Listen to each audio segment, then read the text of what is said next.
This is Pet Life Radio. Let's talk pets.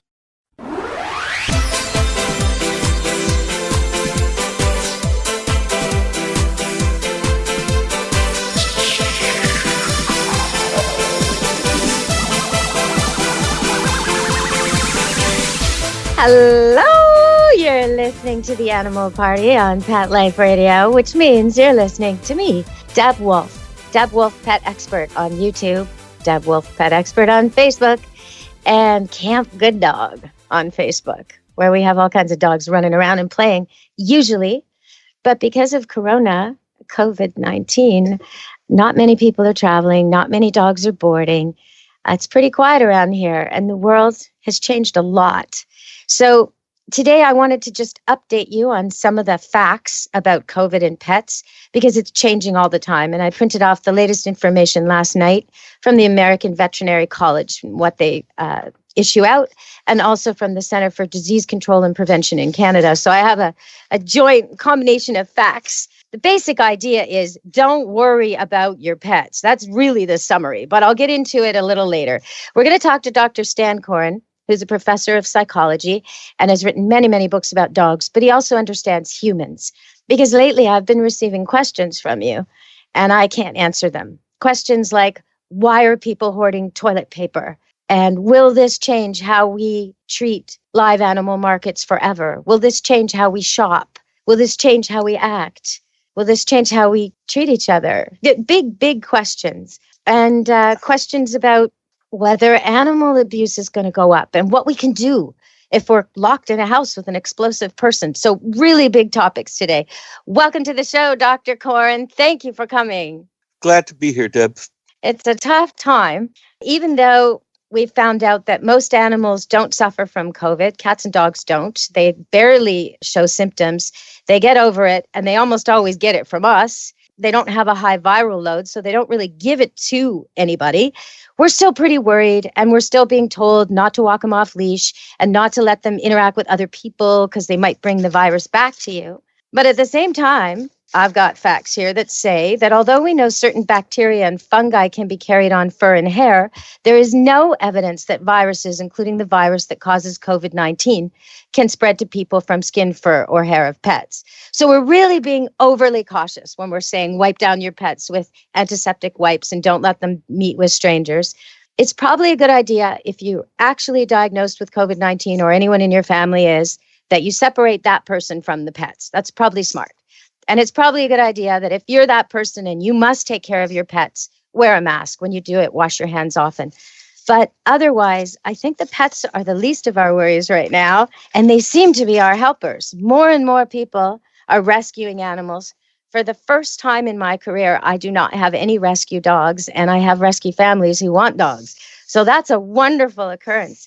But I want to talk to you about the toilet paper. Let's start with that, Dr. Coren, because that's the question I got. Why are people hoarding, and why toilet paper? Well, people are hoarding everything. Okay, it's not just the toilet paper. I mean, if you look at the supermarket shelves now, you'll find that anything which might be a staple, which could be kept for a long time, flour, yeast, pasta sauce, crackers, that kind of thing, is being hoarded. And it's just simply that people are worried that these things are going to be in short supply. And certainly for food, you always worry about having enough for sustenance. But the thing with toilet paper was actually triggered by a set of alarmist press reports, which said among other symptoms associated with the virus is diarrhea, which turns out not to be as bad a problem as the respiratory stuff. And so all of a sudden people were confronted with this thing which basically said, and the early press reports were, explosive diarrhea and all that kind of a thing. And people said, wow, we're going to be stuck inside with this problem and and nothing to wipe it away. Right? So. Well, though, early on in it, I was having trouble finding toilet paper, and I finally did get some. So I had enough. But then I was in a store and I saw these other people loading their carts with it. And it made me want to go get some. What is that? Well, that's a social phenomena. It's part of social psychology. We're basically herd animals, okay? So we judge our behavior and what we should be doing next by what's going on around us. There was an experiment done for a master's thesis a few years back in which basically they had one of the experimenters would stand at an intersection and look up. That's all he did, just look up. And you would find that virtually 70% of the people standing in that same intersection would look up also. Too? Yep. Oh, my goodness. Okay, so we're like, I'm just one of the cows going along in the herd, getting my toilet paper. That's terrible. Okay, I get it, though. I get it. I've got one more question for you before we go to break, because this is the second most common question I got asked. And that is, if violence is going to increase in the home because people are trapped with violent people, is violence going to increase toward animals? And what can we do about that? Well, we're looking at a version of cabin fever over here, right? Right. So if people are stuck together and there are poor social relationships, then things will aggravate. I mean, I have a colleague by the name of Peter Sudfeld who studies what happens to people in confined environments. And for him, the important thing is our space stations and submarines and, polar outposts and that sort of thing.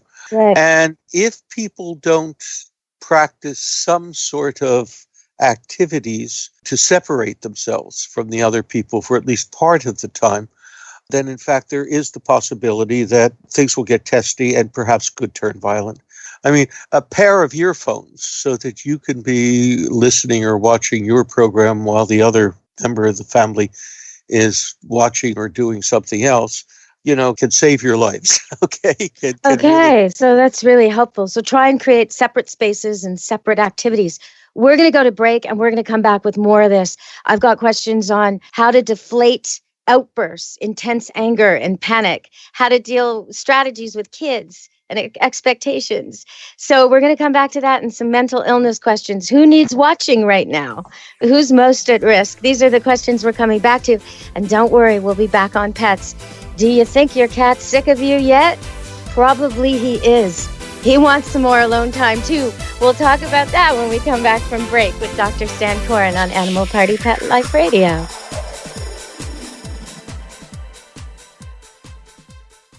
DINOVITE.com. When we put him on the Dynovite, he took right to it. All of these symptoms disappeared. Dynovite is nutrition. If you want the dog to be healthy, you got to feed it something healthy. Something that he actually likes to eat. You need to put him on Dynovite. Dynovite for life. If you love your dog, you don't just want him healthy, you want him to be happy. You won't believe how happy your dog will be. DINOVITE.com.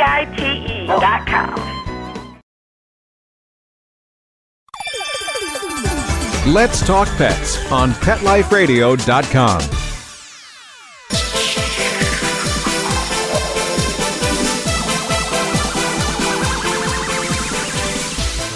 Hello, we're back on Animal Party Pet Life Radio. I think most of the dogs think it's fantastic that the owners are home. Nobody's going to school. Nobody's going to work. Everybody just wants to walk the dog. Kids are fighting over who gets to walk the dog. The dog's getting to go to all kinds of places. His obedience has never been better. The few dogs that I rescued this spring and readopted, Rocky and Pudding, they must think their new family is just the best. They don't go anywhere. They're always home, right? Now, I know that when this is all over, I'm going to get a lot of training customers because they're going to have separation anxiety when their owners go back to work. So I don't know how to tell you this, but if you can, try and leave the dog alone a little bit every day, if you can, just so he doesn't get used to you being always there. So Dr. Coren, we're back talking to you, and I've got all these questions about how to deflate anger and outbursts and panic in the home that could potentially lead to kids fighting with each other or parents fighting with each other or even animals getting hurt. So what do we do about this when they're just blowing up? Well, the best thing is to find an interruption. I mean, it's really a difficult thing when you're in a really confined space and there's no place to go. And so you have to set up a thing so that, you at least respect the solitude of the other people in the house. And so if things start to get testy, I mean, the normal thing to do is to go walk away, go down to your local pub and drink too much or whatever else. But of course, you can't do that now. So you can still do the walk away thing, but you can, for those of you who are pet owners, you have a real excuse now to turn away from the situation, to go tend to the pet, brush it down or whatever else. There is a wonderful set of studies which come out of the University of Michigan, in which they did brain scans of people who were shown, anxiety-producing stimuli of various sorts, upsetting scenes and that kind of thing.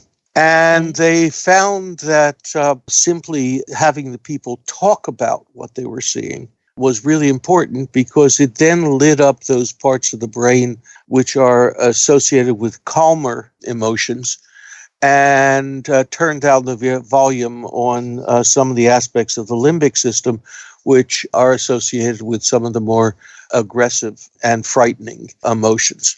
Now, the thing about it is that most people don't talk to themselves out loud, and apparently you have to talk out loud for this particular thing. But the neat thing, for example, about dogs is that if you talk to them, they look and directly at you and seem to be paying attention. And so they foster that kind of talking. Okay. Yeah. So if you feel this sort of buildup of annoyance and that sort of thing, then take the dog, go into the bedroom, or if necessary, go into the Have a bathroom. good old chat. Yeah. Have a little chat.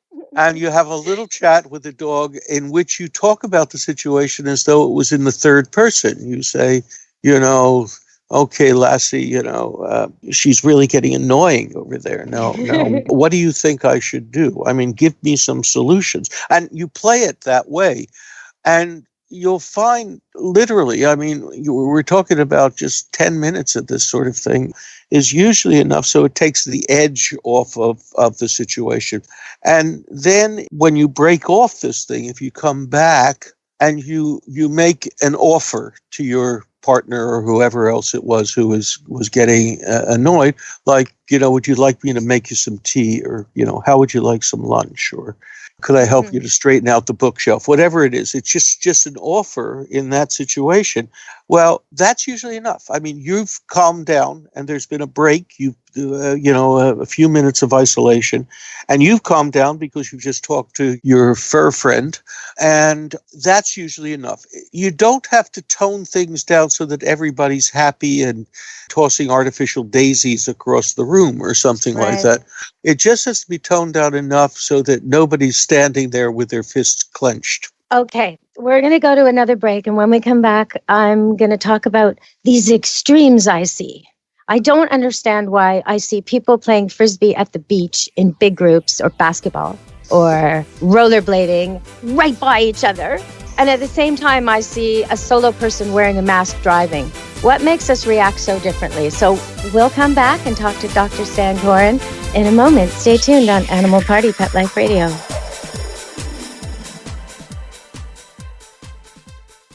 Hey everyone, Michelle Fern here. I have the perfect gift for Mother's Day.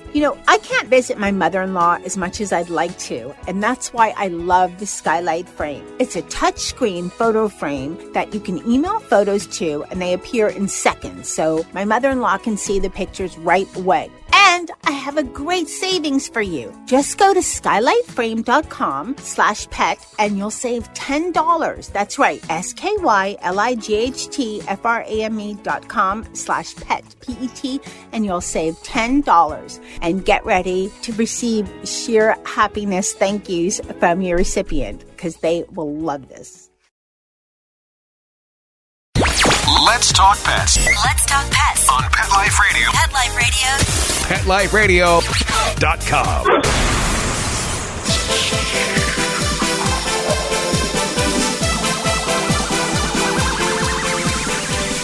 Hello, we're back on Animal Party Pet Life Radio. And as I've watched the news change so many times, first dogs are okay, then don't let your dog touch strangers, then that's overkill, then wipe them down, then all these different things. And in the end, it turns out the official rundown from the ABC, American Veterinary College, is There have been no reports of pets or livestock becoming ill with COVID-19 in the United States. At this point in time, there is no evidence that domestic animals, including pets and livestock, can spread it to people. So, okay, take a deep breath, relax a bit, right? So there we have that. But then we have extremes. We have warnings all the time that maybe are half-baked, maybe not. And there's people who are taking them so seriously, wearing their masks, driving around solo, gloved masks, and other people who just seem to be ignoring it completely, like the teenagers I saw at the beach, or the many, many rollerbladers and joggers who would pass so close to each other. So why are we, like, where are we supposed to be on this? And how do we get the people who are panicking to calm down and the people who aren't taking it seriously to wake up? What do we do about this, Dr. Coren? Well, part of it has to do with age. To be absolutely honest, a lot of the violations of social distancing, which you'll see, will be with younger people. You know, there were images of during spring break in the midst of all this thing over there of people out partying on the beach in thousands. And if you're rational, you say to yourself, that is incredibly stupid. And why are they doing it? And part of the reason they're doing it is because they're young. And when you're young, you feel basically invulnerable.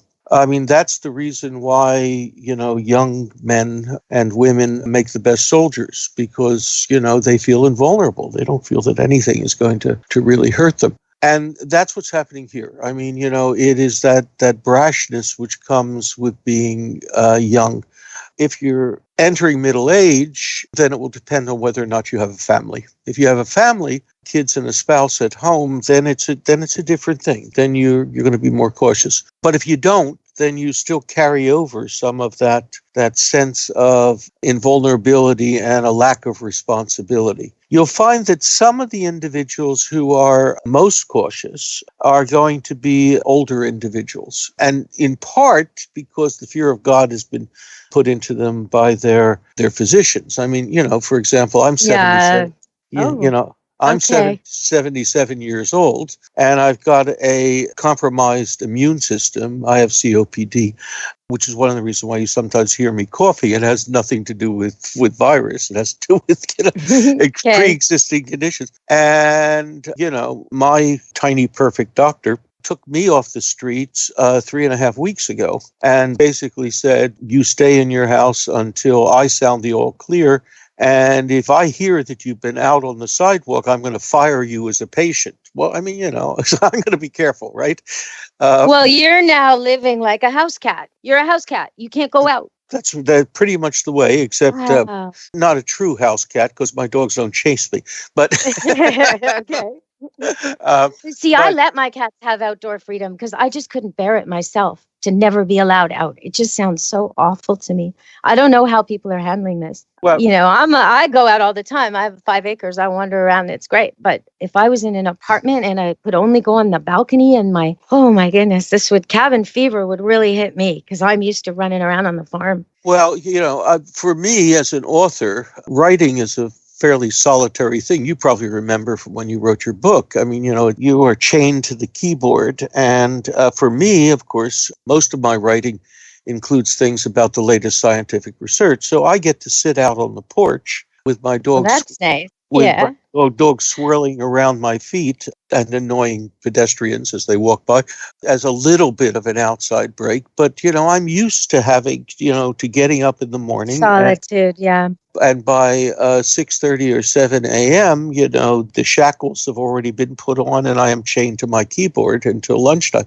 So, I am writing a book right now, and I'm also changing the format of the books I've already written, making them into ebooks. So I'm also writing, but I do it after I've had such an active outdoor day. I cannot imagine being confined like that. Yeah, Good Dog. It's going to come out on ebook soon because Corona's making us all very productive, isn't it? It is. I do want to talk about mental illness.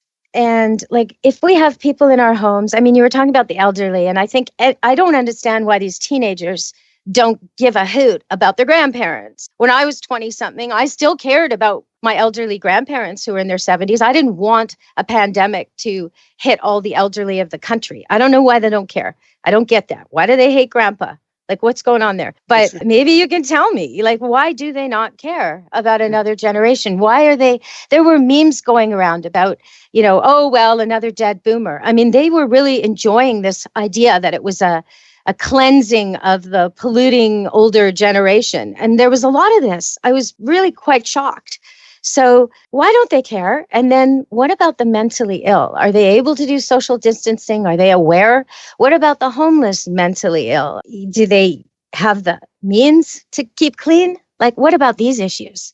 I can address some of it, but Okay. You've got to remember that ultimately I am not a clinical psychologist, okay? That's my gift to my profession, is that I'm not a clinical psychologist, but a researcher. So, so I know most of the clinical data and that sort of thing. But I think that the first question, I think, is one of the more interesting ones, which is why is it that the younger generation doesn't seem to have as much concern about older individuals? And part of that has to do with social media. It used to be the case that when we had an extended family, when the parents were off, perhaps working or whatever else, it was grandma or grandpa, hanging around the house. And so the kids got to interact with their grandparents and talk with them and exchange views and maybe learn some things. I mean, my grandmother had decided that I had to learn how to cook because,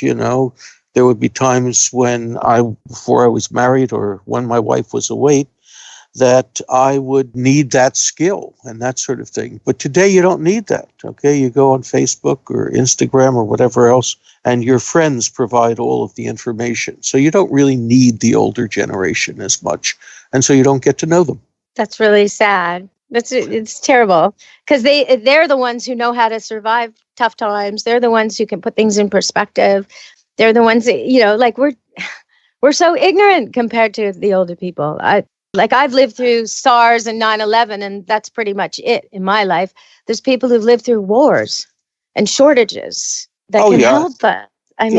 And there's a lot to be learned. But more importantly, it's recognizing these individuals as people. If most of your contacts are through social media, and because of the way that our society is going, the nuclear family where grandma, grandpa, aunts and uncles, and everybody all lived within a 1 mile distance of one another and were in the same town and that sort of thing. That doesn't happen very much anymore. I mean, people get up and they move. And so, mom and dad are in California and grandpa and grandma are in Boston. So you don't get to see them very much. And if you do contact them, it's, via an email or a Facebook post or something else. And so it's not as though they're real people. It's like, I'm on Paulie Perrette's Facebook friend list. And, so I get all of the postings of what's going on in her life. But, it's not as though it's a real person. Maybe this is something we can do. We can set our grandparents and the older people in Skype and Zoom. I did a Seder a couple of nights ago with my family where we had one family in one house, me and my daughter in another, my mom and her partner in the house. Even though my mom doesn't love social media, she's in her 80s, she loved this. She loves seeing her grandkids and seeing us singing and participating. And so, hook them up, right? Buy a tablet for your grandma. Hook them up. They'll appreciate this. I'm sure they will. Okay. Well, that's a good way to end the show, actually, because it's positive. Connect with your grandmother. And if you're having trouble making a recipe or something like that, you're having trouble building something, you're working on something, you millennials and Gen Zs and whoever else you are, and you get stuck, instead of going to YouTube, Skype your grandma or your grandpa, ask them how to finish the task. They'll be able to help you, maybe even save you some money, and you won't have to listen to 80 ads and go through all the misdirection of the internet. Okay, and you'll make them feel so good to help you. All right, so we're going to end the show here, Dr. Coren. I'm going to have you back because I really want to discuss the mentally ill and also the long-term effects. Are we going to stop using stores? Are we going to stop going to concerts? Are we going to stop traveling? What's going to happen in the future? So we're going to have Dr. Coren back and do a follow-up show on COVID-19, Corona, pets, and people. But for now, we're going to end on that positive note. Skype your grandma, Zoom your grandpa, right, Dr. Coren? That's right. Give them a bark from me. All right. Well, thank you very much, everybody. And be well at social distance and love your animals. Be good to your animals. From Dr. Coren, Deb Wolfe, and Animal Party on Pet Life Radio. Be good to your animals. Let's Talk Pets, every week on demand, only on PetLifeRadio.com.